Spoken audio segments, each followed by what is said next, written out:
Hello everyone, कैसे हैं आप सब। आई होप आप सब बहुत अच्छे से होंगे, स्वस्थ होंगे, व्यस्त होंगे और मस्त होंगे। तो आज का जो व्लॉग है वो मेरा नाइट से शुरू हो रहा है और नेक्स्ट मॉर्निंग तक चलेगा। तो ये है दिन सैटरडे का, यानी कि 29 सितंबर का, नहीं सॉरी 30 सितंबर का। और काफ़ी दिन हो गए इसलिए मुझे डेट याद नहीं आ रही थी, लेकिन बाद में मुझे याद आया कि नहीं, ये सैटरडे का दिन था, 30 सितंबर का। तो यहाँ रात का समय है और मतलब मैं सब्ज़ी वगैरह जो होती है रात की, वो मैं शाम के टाइम पे बना लेती हूँ, 6 साढ़े 6 तक। और आज मैंने बनाई है पत्ता गोभी मटर आलू की सब्ज़ी। और उसके आटा वटा भी मैं लगा लेती हूँ। उसके बाद मैं 8 बजे के करीब आ जाती हूँ किचन में, और यहाँ जो है मैं रोटी बनाने की तैयारी कर रही हूँ। साथ ही मैंने फ्राई पैन पे हल्दी वाला दूध भी रख दिया है गर्म करने के लिए, क्योंकि रात को सोने से पहले मैं हल्दी वाला दूध पीती हूँ और पापा जी भी पीते हैं। बच्चे तो पीते नहीं है रात में हल्दी का दूध देख के, तो उनको मॉर्निंग में हल्दी वाला दूध दे देती हूँ, क्योंकि वो नींद में होते हैं तो पी लेते हैं, वरना देख के तो पीते नहीं हैं। तो यहाँ आटा वाटा भी मैंने लगा दिया था, इससे भी अच्छे से गूँध लूँगी दोबारा। और आटा लगा के रख देने से थोड़ी देर वो सॉफ्ट हो जाता है, तो इसमें ज़्यादा मेहनत नहीं लगती है। और थोड़ा मैं ट्राईपॉड को भी सेट कर रही थी कि पता नहीं मेरे ब्लॉग, वैसे मुझे इतने अच्छे से ब्लॉगिंग आती नहीं है, मैं बस वही थोड़ा बहुत अपना रूटीन दिखा देती हूँ, ना ही मैं कोई ज़्यादा बातें करती ना कुछ। तो यहाँ एक साइड में दूध उबल रहा है और दूसरी साइड में मैंने तवा रख दिया है। तो यहाँ दूध मेरा बॉईल हो चुका था, इसे मैं गिलास में डाल लूँगी और ढक के रख दूँगी, क्योंकि जब तक मैं रोटी वोटी बनाऊँगी और मतलब मेरा खाने का टाइम होगा तब तक ये गर्म ही रहेगा। तो यहाँ मैं रोटी बनाती जाऊँगी और देती जाऊँगी सबको। और उसके साथ ही, क्योंकि रोटी मैं उतनी ही बनाती हूँ जितनी खानी होती है, फालतू रोटियाँ नहीं बनाती मैं, जैसे सुबह के टाइम में बच जाती है तो ऐसा बहुत कम होता है कि मेरी रोटियाँ बचे।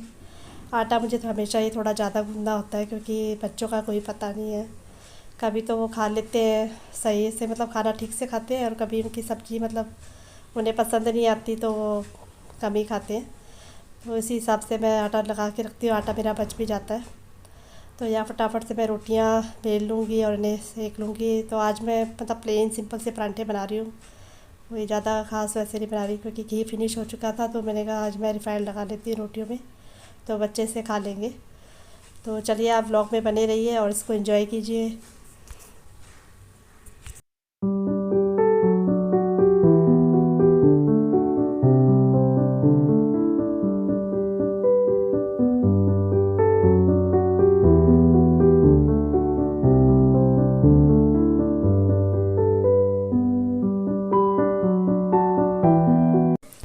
तो यहाँ बन चुकी है मेरी पहली रोटी, और मैंने प्लेट लगा ली है अपने छोटे बेटे के लिए, और इस टाइम तक मेरी लगभग सभी रोटियाँ बन चुकी हैं।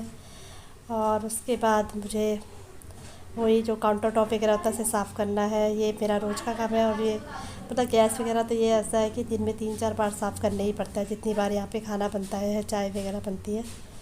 तो यहाँ फटाफट से मैं परांठे सेक लूँगी। और आज पता नहीं क्या हो रहा है, मेरे मुंह में बार बार फटाफट फटाफट वर्ड आ रहा है, तो इसको इग्नोर कीजिएगा अगर आपको इरिटेटिंग लगता है।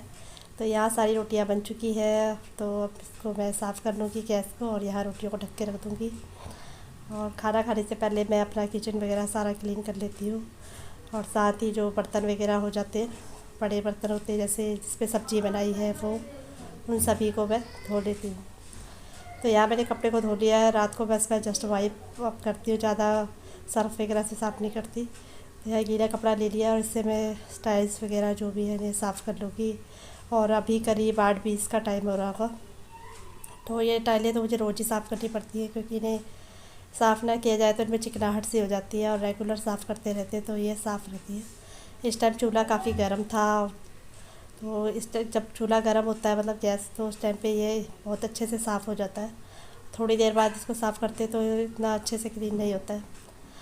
तो इसे फटाफट से मैं साफ़ कर लूँगी। और हमारे हाउस वाइफ का ये होता है, 24 घंटे काम करते हैं तब जाके हमें खाना मिलता है। कई लोगों को लगता है कि हाउस वाइफ क्या काम करती है, जो मतलब बैठ के खाने का ही काम होता है इनका, तो ऐसा नहीं है। जब वो 24 घंटे काम करती है तब जाके उन्हें 3 टाइम का खाना मिलता है।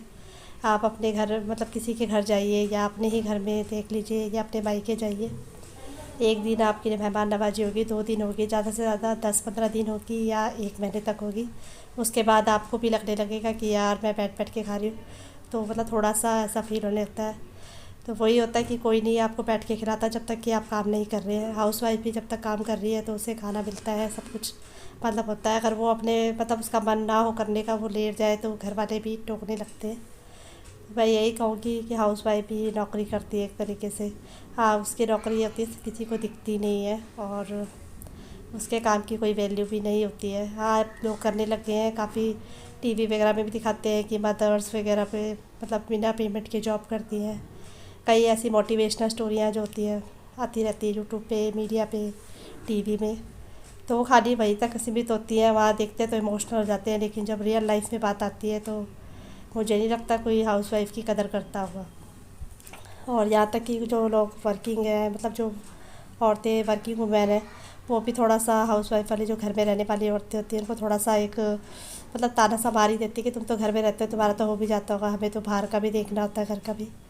तो मैं यही कहती हूँ कि अगर आप बाहर का भी कर रहे हो, घर का भी कर रहे हो, तो आपकी एक पहचान समाज में बनी होती है। भले ही लोग आपके सामने ना कहे कि भाई आप काम करते हो, लेकिन पीठ पीछे सभी कहते हैं कि यार वो जॉब भी करती है और घर का काम भी अच्छे से संभाल लेती है। तो कहीं ना कहीं तो उनको तारीफ़ मिल ही जाती है। लेकिन जो घर पे रहती है ना, वो कितना भी रगड़ा रगड़ी कर ले घर में का, घर के काम में कोने कोने को देख ले, उसकी कोई कदर नहीं होती। बस उसका ये होता है कि तुम घर पे रहती हो, घर में रह के क्या करने में काम, ऐसा आने। तो यही चीज़ें होती है हम लोगों के साथ में। और मुझे हम लोगों के साथ में क्या, मेरी जैसे कई औरतों के साथ में होता होगा, मेरे साथ भी होता है। मुझे भी मतलब सुनने को मिल ही जाता है कभी कभी कि घर में रह के क्या है काम करने में। पर मैं बस ये कोशिश करती हूँ कि मैं घर में रह रही हूँ तो मैं उससे ज़्यादा काम करूँ जो घर में रह के लोग करते हैं। मतलब दूसरों को दिखाने के लिए नहीं, ताकि मुझे तसल्ली हो कि हाँ मैं इतना करती हूँ, कि इतना काम मैं करती हूँ कि अगर मैं जॉब भी करूँ तो घर का काम जो मोटा मोटा काम जो लोग करते हैं, झाड़ू पोछा, ये तो डेली के काम होते हैं। लेकिन घर का एक एक कोना देखना, उसे साफ़ करना, उसे संभालना, तो वर्किंग वुमेन के लिए भी मुश्किल हो जाता है। वो भी इसके लिए अलग से छुट्टी लेती है, घर की डीप क्लीनिंग के लिए, या अलग से टाइम निकालती है। पर हाउसवाइफ जो होती है वो घर में रह के ही इन चीज़ों को करती रहती है, रेगुलर करती है। तो यहाँ मेरा नाश्ता वो सॉरी डिनर बन चुका है। और क्या, जो भी किचन वगैरह मैंने क्लीन कर लिया है, देखिए कितना साफ़ लग रहा है। और इस टाइम पे किचन को इतना साफ़ और खाली देख के सुकून सा मिलता है। तो यहाँ मैंने लगा दी है अपनी प्लेट, आप सब भी खाना खा लीजिए। और पत्ता गोभी है, बटालू की सब्ज़ी बनाई है, काफ़ी सूखी बनी है, हलवे जैसी नहीं बनी है, क्योंकि कई लोग कहते हैं कि हलवा सा बन जाता है, लेकिन मैं पत्ता गोभी किस तरह से बनाती हूँ कि वो हलवे जैसा नहीं रहता। और यहाँ अब हो गया है मॉर्निंग का टाइम, ये है संडे का दिन। और यहाँ मैं बना रही हूँ चाय वगैरह, सुबह का नाश्ते की तैयारी कर रही हूँ। और वही है, आप सोच रहे होंगे कि पूरे ब्लॉग में खाना खाना खाना यही बनाते हुए दिखा रहे, तो मैंने यही सोचा था कि मैं अपना नाइट का जो रियली रूटीन है यही होता है मेरा, और मॉर्निंग में उठ के यही काम होते हैं। लेकिन मैं वो सब नहीं दिखाती हूँ कि हाँ मैं सुबह 5 बजे उठ गई, कैमरा ऑन करके लेट जाओ बिस्तर पे, फिर खड़े उठो। मतलब कई बड़े बड़े यूट्यूबर दिखाते हैं ना अपना मॉर्निंग रूटीन, तो मेरे को अजीब सा लगता था कि ये लोग क्या कैमरा पहले ऑन करते हैं, फिर लेट जाते हैं, फिर वो अंगड़ाई सी लेते हैं, पता नहीं क्या क्या करते हैं, और फिर उसको करते हैं। तो मैंने कहा होता तो एक तरीके से वो यही है कि आप दिखा रहे हो दूसरों को, सीधा डायरेक्ट खड़े हो जाओ कि हाँ भाई मैं इस टाइम पे उठ चुकी हूँ, मैंने अभी इस टाइम पे कैमरा ऑन कर लिया है। तो कैमरा ऑन करके वापस बिस्तर में घुस जाते हैं, और फिर वो अंगड़ाई सी लेते हैं, हम लोगों को शो ऑफ करते हैं कि हम अभी उठ रहे हैं। तो वो सब मैं नहीं करती हूँ, जो रियल है वही दिखा रही हूँ। मैं उठ चुकी थी और फ्रेश फ्रेश होने के बाद चाय वाय पी के सुबह की मतलब थोड़ी देर मैं मोबाइल देखती हूँ, जो ओम शांति की मुरली आती है वो पढ़ती हूँ। उसके बाद मैं अपना आगे का काम शुरू करती हूँ। तो बच्चों को ट्यूशन भी जाना था 9 बजे। मैंने कहा मैं नाश्ता वगैरह बना के इन्हें दे देती हूँ, फिर कपड़े वगैरह जो है वो आपको दिख रहे होंगे बाथरूम में गिरे, मैंने ऐसे ही फेंक रखे, तो उनको मुझे अभी भिगा के रखना है। और झाड़ू वाड़ू तो लग चुकी है। तो यहाँ मेरे गैस में प्रॉब्लम ये है कि गैस को कम करो तो बुझ जाता है। तो और ऐसे ये है, गैस को भी काफ़ी मतलब इस चूल्हे को भी काफ़ी साल हो गए हैं। तो यहाँ पराठे बना रही हूँ, और मैं कोई अलग से पराठे बनाने के लिए आलू को फ्राई व्राई नहीं करती हूँ।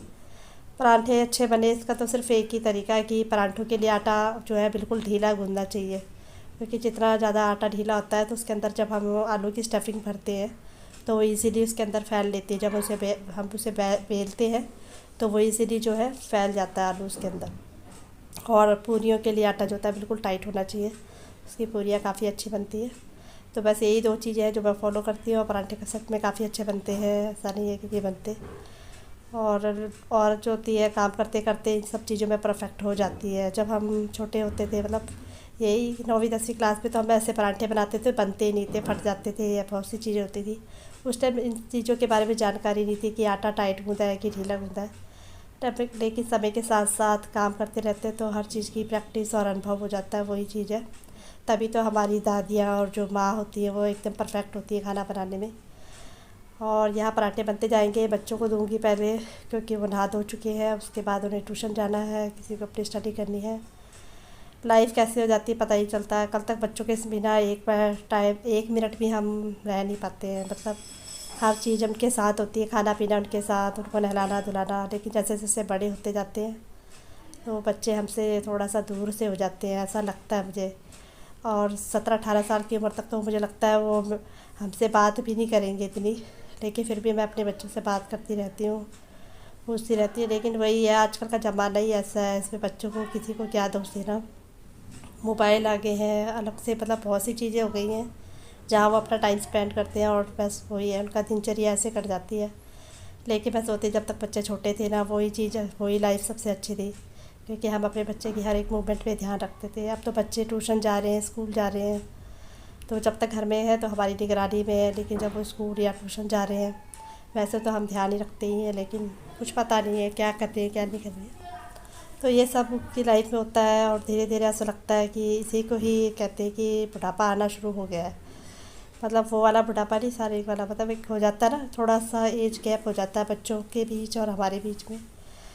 तो बच्चे अपनी बातें बहुत कम बताते हैं, नहीं मैं पूछती भी हूँ कि क्या बताओ, क्या परेशान से लग रहे हो, क्या बात है, मतलब फिर भी नहीं बताते बच्चे। तो ऐसा किस किस के साथ में होता है ज़रूर बताइएगा। पता नहीं क्या बोल दिया और क्या नहीं बोला मैंने वीडियो में आज, ऐसे ही जो मेरे मन में आ रहा है बस बोली जा रही हूँ। तो यहाँ बच्चों ने तो नाश्ता कर लिया है और अब मैं दे रही हूँ उनके पापा जी को, और फिर लास्ट में मैं करूँगी। तो यहाँ सबके पराठे बना के मतलब बन चुके थे और सबने नाश्ता कर लिया था। ये है मेरी प्लेट, तो आप सब भी खा लीजिए पराठा। आलू के पराठे काफ़ी अच्छे बने थे और मुझे तो ज़्यादा से ज़्यादा स्टफिंग भरो वही अच्छा लगता है। तो ये सारे काम निपटाने के बाद, मतलब वही झाड़ू वाड़ू कपड़े वगैरह में सारा जो काम था घर का वो निपटाने के बाद मैं आ चुकी हूँ सबसे ऊपर वाली फ्लोर में, और यहाँ मुझे साफ़ करने गेहूँ। और गेहूँ मैंने जैसे बताया है कि बहुत ही गंदे मिलते हैं, इनके अंदर बहुत ज़्यादा मिट्टी थी। तो इनको पहले मैं छान रही थी मोटे वाले छन्ने से, फिर उनको सुप से फटकते हैं हमारे यहाँ, उसको फटक रही थी, फिर इस बड़ी वाले छन्ने में छान रही हूँ। और तो जो मतलब 1.5-2 घंटे लगे थे मुझे। उसके बाद जाके मैंने दिन का लंच बनाया है और फिर वही नहाना धोना। तो उम्मीद करती हूँ आपको मेरा आज का व्लॉग पसंद आया होगा, और किसी भी वजह से पसंद आया तो इसे लाइक कीजिए, कमेंट कीजिए, शेयर कीजिए। Bye, take care.